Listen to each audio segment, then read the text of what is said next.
malaking enterprises dito, maybe you can consider paying the 30-month pay or just paying them baski kalahati sa sweldo nila kung walang trabaho, as a way of showing your solidarity with the Filipino at this critical time. Or food. Ito namang food, si Rudy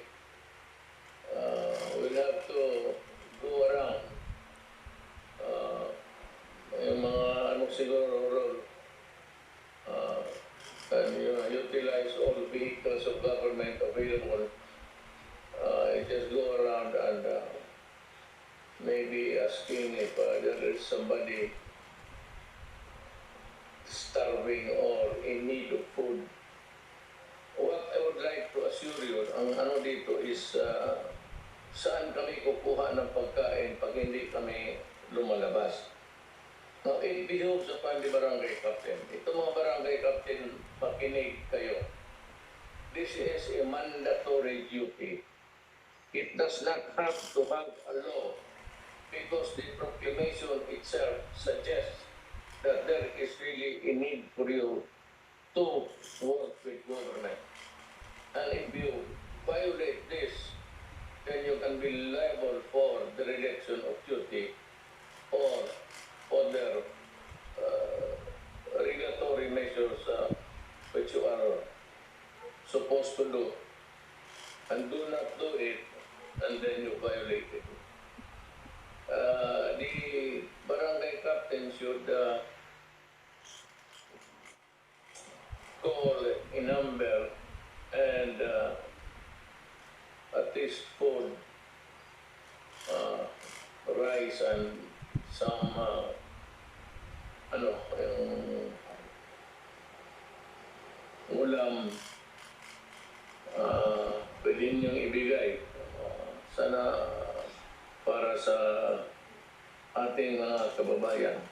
Now, I have been assured by Ramon Ang mismo of San Miguel and the other food conglomerates that there will be sufficient food, that there will be no hunger in the coming weeks because we have enough supplies. I was assured in a text, I forgot who that, sinong yung may text? Said ko, nandiyan sa'yo. Kung pakibasa mo na mo, I would like to ask Senator Go to read the statement of Ramona.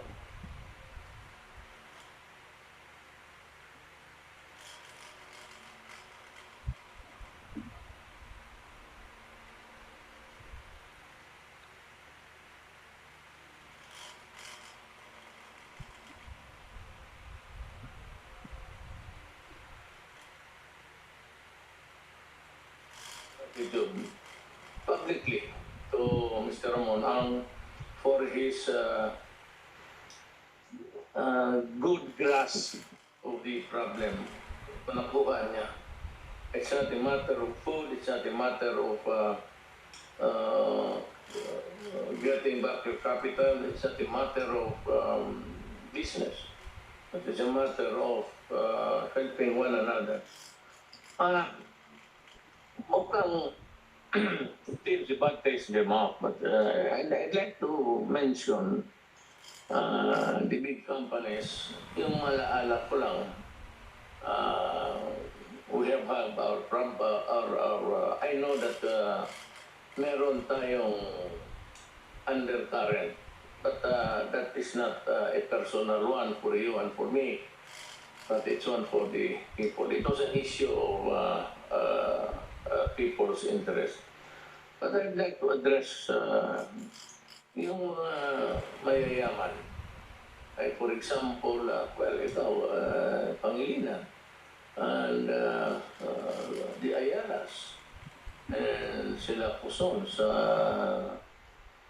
itong mga big companies, Robinsons, you might be able really to alleviate the situation by just understanding also the plight of the workers who are not working now and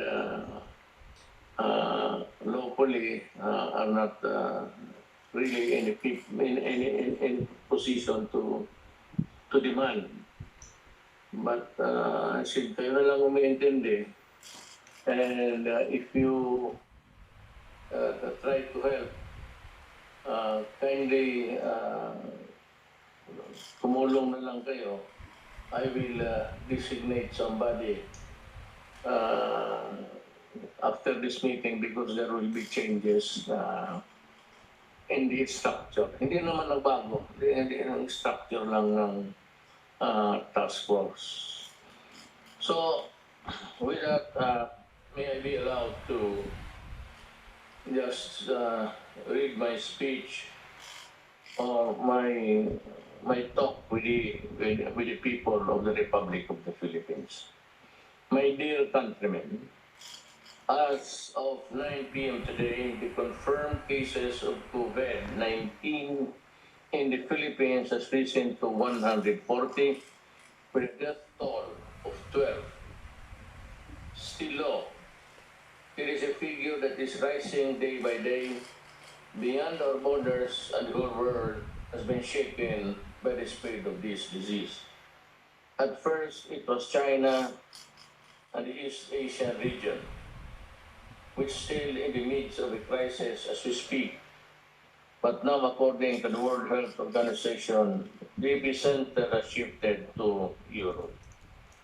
Wala rin tayong magawa. Alam mo, we want to do business, we want to make money, we want to move, but there is no interaction now, and there is no trade to speak of, and there are no flights going out, in, and for you to do business. In other words, if you go there, you are alone.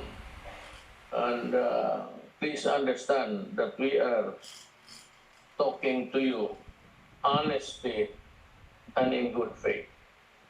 To address this crisis, I place the entire country under a state of public health emergency. And that is why mayors now can go ahead and issue not really ordinances, but executive orders to make the environment of their municipality more conducive to a healing process. Hindi mo na kailangan ng mag-convene ka pa ng government, city council ka, because with this public health emergency, you can, as the mayor responsible to execute the laws of the land, the ordinance plus the laws of the national government. So, hindi mo na kailangan dito na maghingi pa kayo, maghintay pa kayo ng, because I've read somewhere, or maybe I've heard it over the TV, radio, na yung ibang munisipyo naghihintay pa. With this emergency, hindi na po kailangan.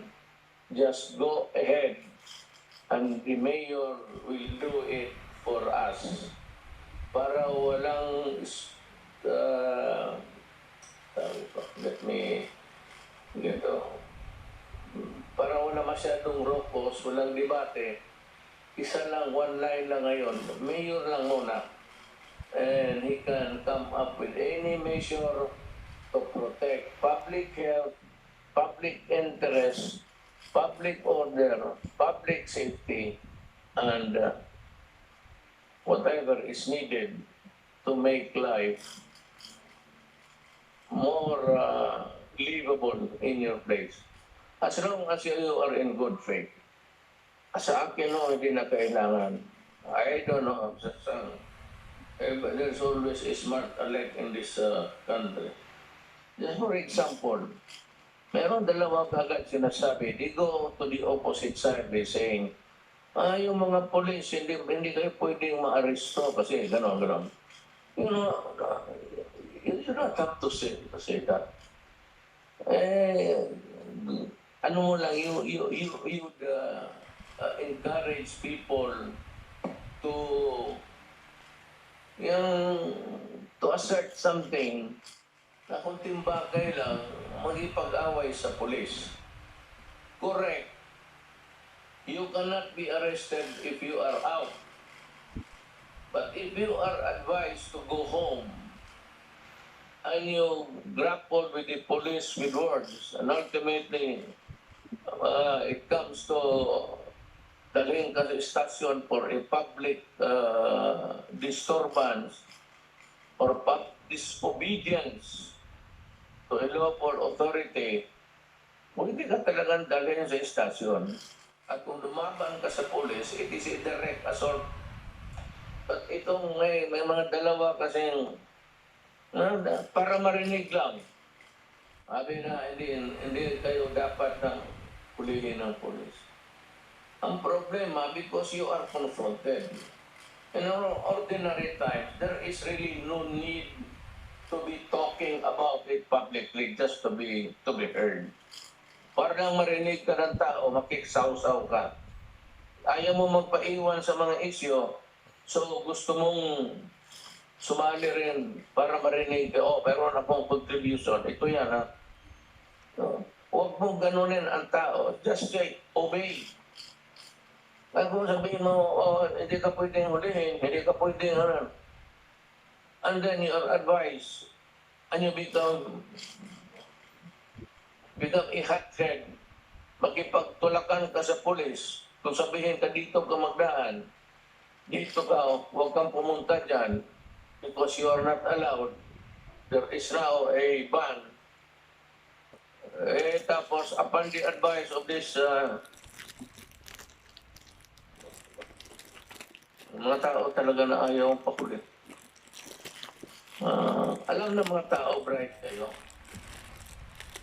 At alam ninyong bright kayo. Mga tao lang pati kayo. Hindi kami kasali. You seem to give a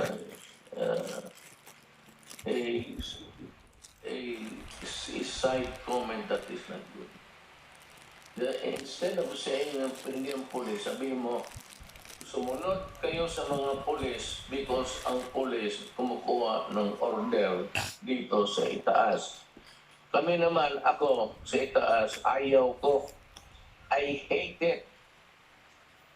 Ayaw ko makipag-ano sa kapwa ako tao, but the problem is there is a crisis. So you have to obey. Hindi naman sila. Hindi naman sila maging presidente. Hindi naman sila sinabi sa batas na sila ang magdala ng laro dito pagkapanahon ng ganito it's executive department. So better if you give an order, make it milder and more acceptable and not cause a parang maiirita yung mga police pati military na sabihin mo na gano'n. Hindi naman kayo, it's not you. It is the military commanders that they will obey. Remember, this is an emergency. And during an emergency, tumabi kayong lahat and give it to the people who are responsible for protecting the country, alleviating the suffering, and enforcing public order. Starting to address this crisis, I placed the entire country under a state of public health emergency. Ito nga po, kasali na ang mga mayor dito. No need of an ordinance. Go ahead and enforce the laws that are laid down by the national government and the laws that are already in the penal statutes, in the book, and made the pronouncement last Thursday approving the placement of the National Capital Region under community quarantine. Itong other countries, because of the sensitivity of the Filipinos, maraming kasi, hindi makaintindihan ang task force. They want a bit more acceptable sa libro lang man, but actually in other contract, at other countries, it's really a lockdown. So, dito muna tayo, paano natin mapigilan ang contagion? Kung sige tayo labas ng labas, tapos you mingle with others, makita mo naman the crowded queues that are being created by ang gustong sumakay. No? Whether you like it or not, you have to be near people. And there will be contact as a consequence. So you cannot avoid people-to-people contact, the very thing that we are not allowing because it will spread the disease. Kung maaari lang po, stay home, and for the businesses, pagka lumala ito, sa bagay, day-to-day ang conference, tingnan natin, pag lumalala ito, you better close down your business. That's an order, because you will also help in propagating the disease instead of helping. Yan ang order ko sa inyo.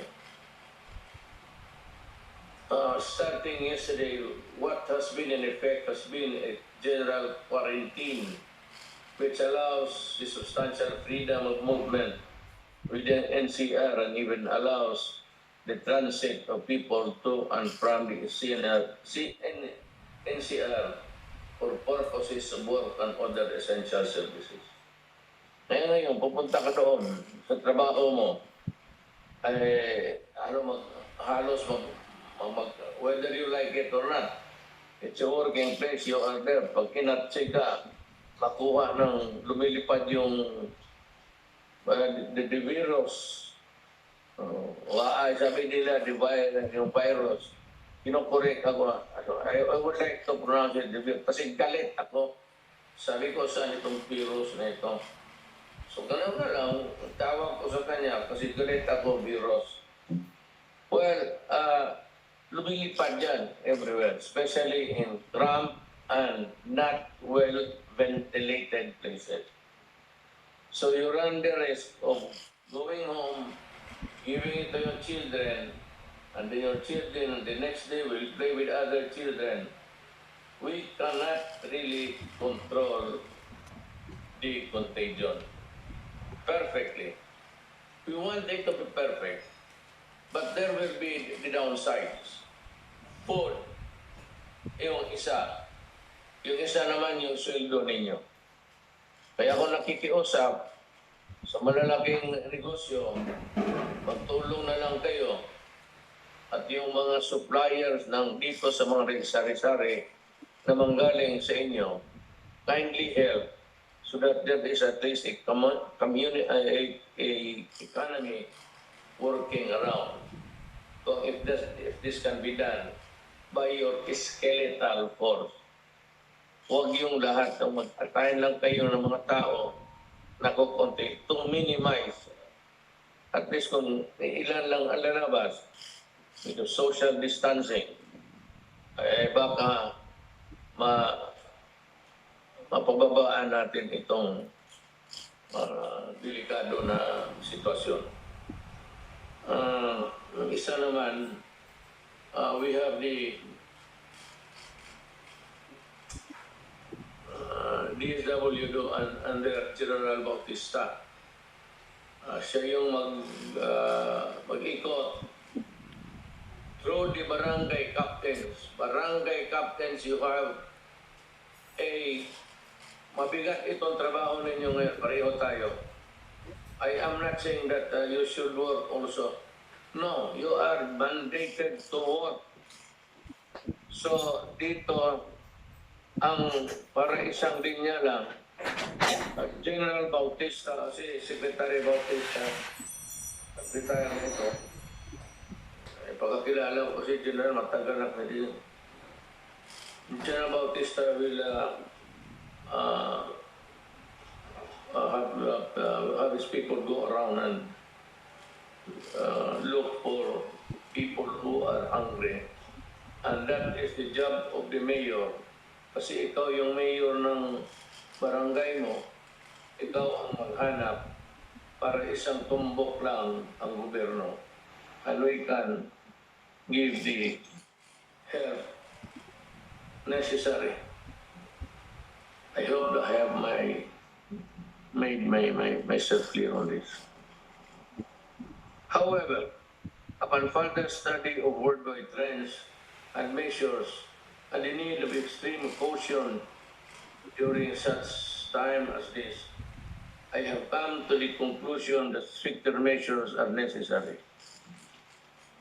For this reason, pursuant to my powers as President under the Constitution and Republic Act 11332, I am placing the entire mainland of Luzon under quarantine until April 12,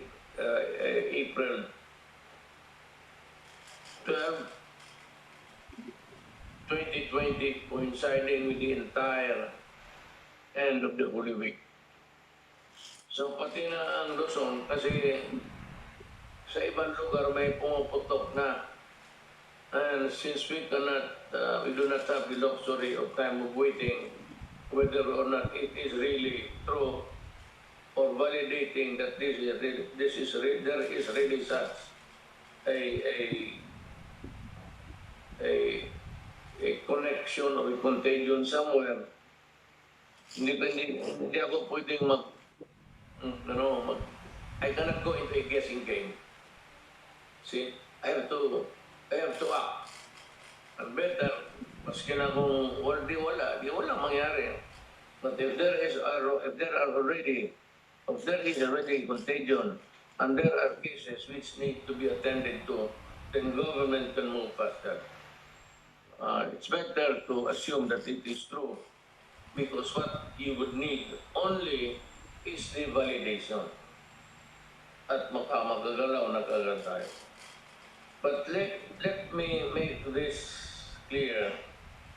This is not martial law. Under the Constitution, martial law is declared when there is invasion, rebellion, or public safety requires it. Alam mo itong mga ganito, when you are the freedom of movement is sometimes curtailed. Masabihin ng mga tao, martial law. This is not a martial law. Martial law is yung rebellion, may away, public safety requires it.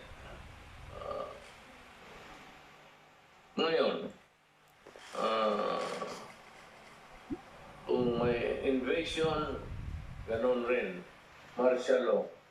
But tulad dito, walang invasion, walang rebellion, and public safety does not exist. Public safety requires it. Itong bataan kasi. So, hindi ito kailangan natin. Hindi ito martial law. Huwag kayong matakot. Walang magdi-display ng baril dyan except yung mga member ng armed forces o police. Ang kalaban natin pag martial law ay ang mga tao na sumasalakay at naghihimagsik. Pero sa panahon ito, ang kalaban natin ay tayo at ang sakit na COVID. But let us make no mistake, we are in the fight for the lives. We are at war against the vicious and invisible enemy, one that cannot be seen by the naked eye. In this extraordinary war, we are all soldiers. Lahat po tayo ay sundalo sa digmaan nito. Bata man o matanda, lalaki o babae, bawat Pilipino, anumang estado sa buhay, ay maituturing na sundalo sa digmaan ito. Of course, the formalities of our doctors, health professionals, and health workers, to whom we will forever be thankful. In due time, we shall express to them our gratitude in a more tangible way. When this crisis is over, in the meantime, I have directed the DBM and DOH to find a way to best compensate our health workers. You know, the last time I saw, we had a meeting, and I saw Andrea Domingo sa pagko. Sinabi ko sa kanya kung may pera siya. At sinabi ko, ibuhos mo yung pera nito kasi kailangan natin. So, Pagcor alone donated 2 billion for ibigay sa task force for the fight against COVID. Yun, pera yung nasa line agencies, nasa kanila na, nandiyan na yun. Ito pang dagdag. I hope na may pera pa tayo. I am sure we have. We have the money. Kasi sa administrasyon ko to, sinasabi ko sa iyo, may pera tayo. We've been able to save and we have been very sparing in our yung mga gastos-gastos natin. Wala tayong we do not have any expenses in government that are unnecessary or yung mga nakikita mo na which project that are bound for really talagang pinakat ko na. Sasabi ko na wag yan. Maybe because without being really magkambog ako, hindi naman ako dahil matagal kasi akong mayor. At nakikita ko ang takbo ng isang bagay na yun. Kung hindi ka dapat para sa gobyerno, pinuputol ko na talaga. Na-miss namin mo ng isa ka. Kailangan masaan ko ito, nakaligtaan ko na. It will be an enhanced quarantine during which the movement of everyone will be significantly limited. Work in public and private sector shall be limited to a work-at-home arrangement. If such an arrangement is not feasible, kung pwede mong matrabaho ito tingi sa bahay mo, okay. Pero kung wala na, if you have no choice, you have to stay home. You have to contribute to the fight. Lahat tayo may contribution, ako, ikaw, lahat tayo magbigay ng kanya-kanyang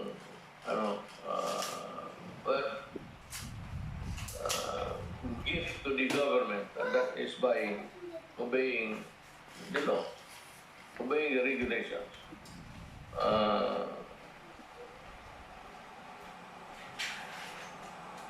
Everyone will stay at home, leaving their houses only to buy food, medicine, and other basic necessary for survival in the coming days. Only such establishments that provide these basic necessities and services will be open. Do not be scared about this. Huwag kayong matakot na ganito. Pwede mo kayong lumabas, bili ng pagkain, and if the eateries and the mga restaurant, mga karinderya are able to operate, so by all means, ang dito is huwag kayong mag-isa-isa. Total yung naman luto, mantika yan eh.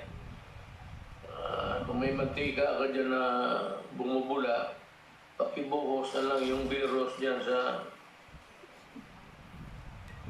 taragis na gano'n.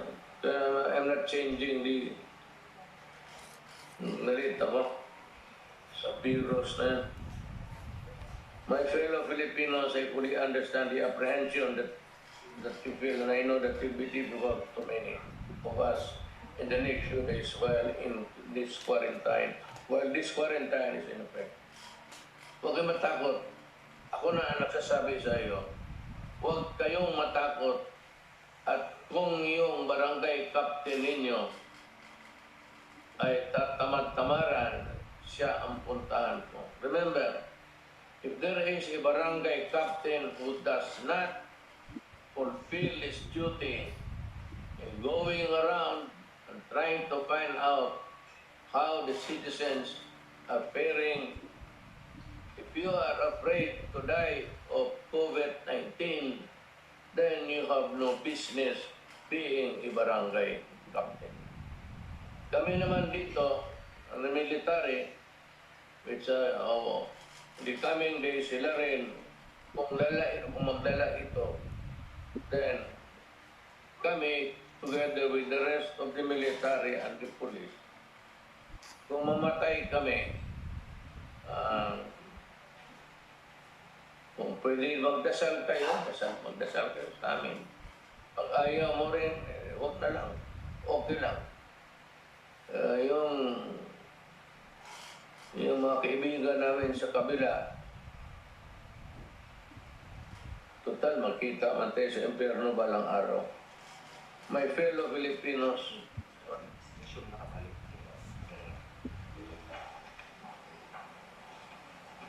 okay. Dito na naman. This come in chapters. All we have is a responsibility to fight this disease and prevent it from spreading to our fellow men. The social distancing measures. Yung pagdistansya mo, kanina nga, pagdating ko, gusto mo makipagdamano kay Secretary Guevara. Tinanggihan niya ako. Tinago niya yung kamay niya sa dibdib niya. So, ibig sabihin, ayaw niya. Sige. Ayaw niyang mahawa. But ulitin ko baka sabihin ninyo ito para sa lahat. Ang gobyerno, ang taga-gobyerno, unahin ko na, yung na-assign dyan sa front line sa COVID, if you are there assigned, and if you feel that you are not ready to maybe have the problems of being sick, you can tell your superior. We will have, pagka wala na kasing iba, kung takot na lahat, ang papasok, ang armed forces pati ang police. Sila yung magdala. And sabi ko nga, kung mamatay sila, I would also like to join them para walang masabi ang tao. Ba't kami lalabasin? Ako lalabas ako. You will see me. Ay lalabas ako. Hindi ako maniwala yung kasi ako may ibang doctrine ako sa buhay, and that is kung panahon ko na either COVID, bala, crash, o o hindi ako mag-survive ng COVID, hindi ako karapat-dapat maging mayor dito sa Pilipinas. We all have a responsibility to fight this disease and prevent it from spreading to our fellow men. The social distancing measures are necessary to kill the adversary. Yung okay masyado tama I congratulate Secretary Guevara for being ever conscious of the danger. Actually, it's dangerous. Uuwi siya sa bahay mo yan, tapos mga anak niya. So, bantay kayo kasi pag uwi ninyo, kung saan kayo na dikit-dikit yung mga pawis ninyo, yun na, pipila kayo. Kayong mga may negosyante, slow down, tone down your business, or if possible, entirely stop. Cessation muna sa operation. Total ilang araw na to. Kasi yung incubation is 14 days. So itong 14 days, malaman na natin kung ilan pa ang madagdag. Pag ano lang kayo, cooperate. Total para ito sa ating lahat. Our response therefore is to not leave any quarter of our enemy by preventing close contact. The only way to ensure this effectivity at this time is to put in effect the enhanced quarantine that I have described to last until April 12 or earlier once we acquire further information warranting the relaxation of the measure. Titignan, kaya sabi ko, everyday, nung sinabi ko, everyday, ano sila, medyo nakasimangot, sabi ko lahat ng cabinet member, si Mario, medyo sad face. Kasi, ewan ko kung saan siya maglakad. But the problem is, I said, bayad tayo ng tao at ipakita natin at katrabaho tayo. So we meet every day to assess at bilang. As of today, ang patay 12 at ang yung 140 hindi tataas yan pag sumunod kayo. Wala makapitan itong si virus Yawa na ito. Wala siyang makapitan. Kung magmalayo kahit ay distansya, mag-ubod siya, we just turn around. In the meantime, I have directed the DSWD, DOL, DOF, and other agencies to put in place with utmost dispatch and all feasible measures that will ease the burden of the community quarantine in our country, especially those who are living on daily wages and small medium enterprises. We shall make sure that during these trying times, all of you will feel government concerned in you for your welfare. Kasi sinabi ko kayo matapos, we will devise a way that yung namang malalaki, kung makatulong kayo sa mga liliit, for example, yung mga sari-sari, magmumukhan sila ng supply, they can go to you, maybe sign a promissory note. In the meantime, with the government as a guarantee, I will guarantee that I will pay you. Ako na magsasabi, hindi na kailangan memorandum yan. All you have to do is to remind me, and I'm placing it as a matter of my oath of office. Kung wala, bigyan lang ninyo, tama lang, the usual orders.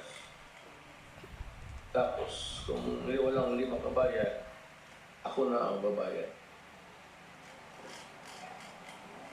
Siguraduhin natin na madarama ninyo ang malasakit at pagmamahal sa inyong gobyerno sa panahon ito. Ang problema, hindi lahat ng mamahal ng gobyerno natin ito. Kaya pag mga NPA nagmamahal kayo sa gobyerno, pag hindi tumulong kayo, distancing, at huwag ninyo muna galawin ang mga sundalo. Ano muna tayo? Ceasefire lang. Ceasefire muna tayo. Ako na nag-iingi. Ceasefire. Kindly give me that if you really want that we will be at all times on talking terms in this time of crisis, kindly cooperate and help. Mabuti pa tumulong muna kayo. I will repay you with a good heart in the coming days. To the private sector, I have this appeal. Magbayanihan kayo. Na kailangan basta ang barangay captain. You know, we all have everything that you need. It doesn't mean to say that when you are sick, when you need medical attention, walang magdala sa iyo. Hindi yan. Hindi sabihin na kung may magwala dyan, walang pulis. Meron nga ng pulis na nakakalat eh. And remember what I said. Obey the police and the military. Do not quarrel with them. And do not start rockot that could amount to a violation because you will be arrested and brought to prison. Disobedience of authority, baka nakamali ako din, acts of public disturbance. You can be arrested. Sumunod lang kayo at wala tayong problema. To the industry players, business leaders, foundation, and the like, I would like to join hands with you and combine our efforts in fighting COVID-19 as one nation, as one people. While the government is doing its best, we can more effectively contain the spread of the virus if we adopt a united approach. Maraming pwedeng maitulong ang pribadong sektor para mapagaan ang hirap ng ating kababayan sa ating bayan. Ito lang po ang pag-release ng 13-month pay kahit prorated lang. Yung i-divide mo sa mga buwan. Prorated lang. Tulong na iyan ay ating mga kababayan habang naka-quarantine. Pagbigay ng moratorium on rental fees para sa mga renters and tenants. Huwag mo niyong bilangin yung araw na hindi makapagtrabaho, hindi makalabas yung ating mga kababayan. Hindi ko sinasabi batas ito. Hindi ko na sinasabi regulasyon ito. At sinasabi ko, kung ikaw ay Pilipino na mahal ng kapwa mo tao, baka, you can mitigate the hardship. Wala nang nakakulong na nga, wala nang nakain. So mag-isip pa sila. Ngayon, kung ayaw mo, huwag mong pilitin na magbayad. Patirahin mo muna dyan sa lugar niya, ako ang magbayad. Ganon rin.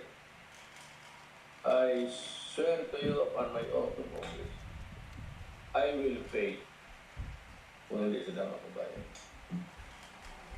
Pagbibigay ng 1 month reprieve sa bills, payments, and basic utility providers. Gawan po natin ang paraan na mapagaan ang gastusin ng ating mga kababayan sa panahong ito at para maiwasan pa rin ang pagdabas ng mga tao.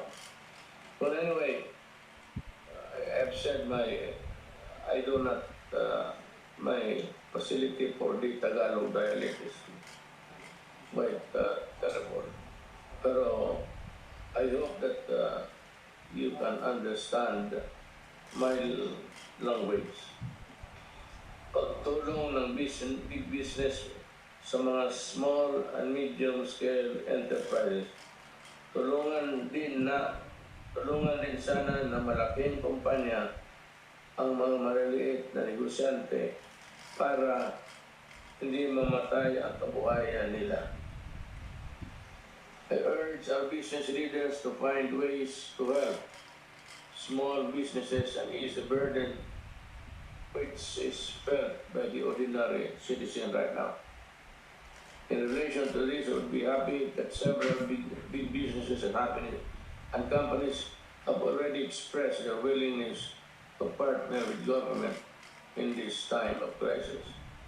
I mentioned a little while ago the businesses that I think are already into the activity of helping our medium scale businessmen. So I hope I go around. So I hope that I will be able to see one of these act of the big business helping the small ones. Ngayon pa lang, magpapasalamat na po ako sa inyong tulong. Maraming salamat galing po sa puso ko. My countrymen, again, we discuss our most potent weapons in this war against COVID-19 are not bullets or ammunition, but our compassion and consideration for our Filipinos and their experience.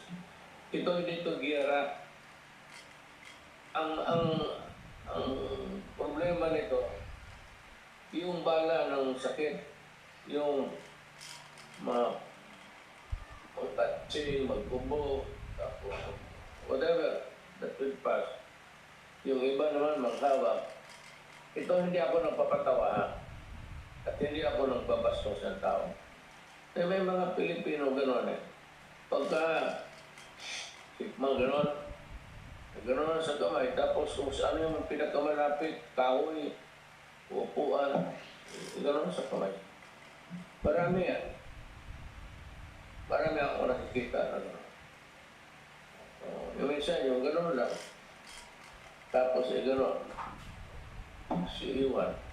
Like that person is already positive for investigation na lalala talaga ang sitwasyon natin. So those those who are really into something like that, kindly avoid. So yung bastos na namin. Bisaya yan, binastos. Hindi ba dapat gawin yan? That's the thing that you should do para hindi Our countrymen are most potent weapons in this war against COVID-19. Wala naman to. As I have said before, they are not our enemy. They are simply to ensure the movement of every person during the next few weeks will be consistent, and we will not derail our collective efforts against the disease. Again, do not fear. Wala kayong takot-takutan sa military pati police yan. Just there to hindi naman nila order dito sa itaas yan, dito sa amin. So, ulit-ulit kasi yung reminder. You should love your military man. Namamatay na nga yan sa gera. Kita mo, uuwi na doon sa kanila, kabaong na lang. You should feel for your soldiers and police. They are not your enemies.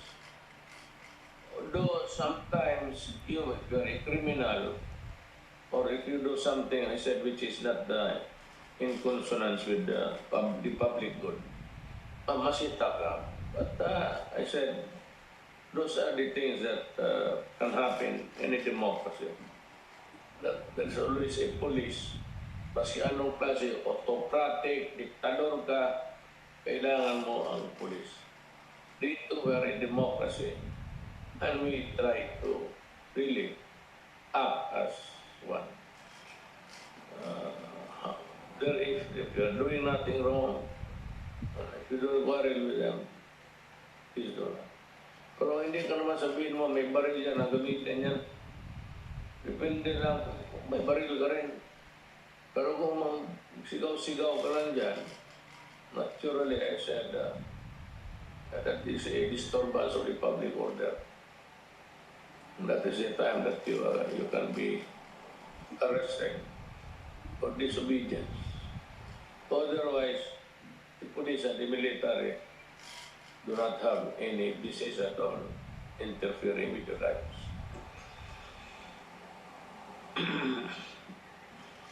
Kung dito na lang mag-shortcut na ang haba eh. As I end, I solemnly urge everyone to pray to the Almighty God who has the power to defeat every enemy, visible or invisible. Pray for all doctors and health professionals and workers. Pray for your government. Pray for the country. Even as we maintain physical distance from each other, let us remain strong, united in spirit, to fight this dreaded disease. And with our unity, the blessing of God, we shall overcome. Maraming salamat po. Okay. So,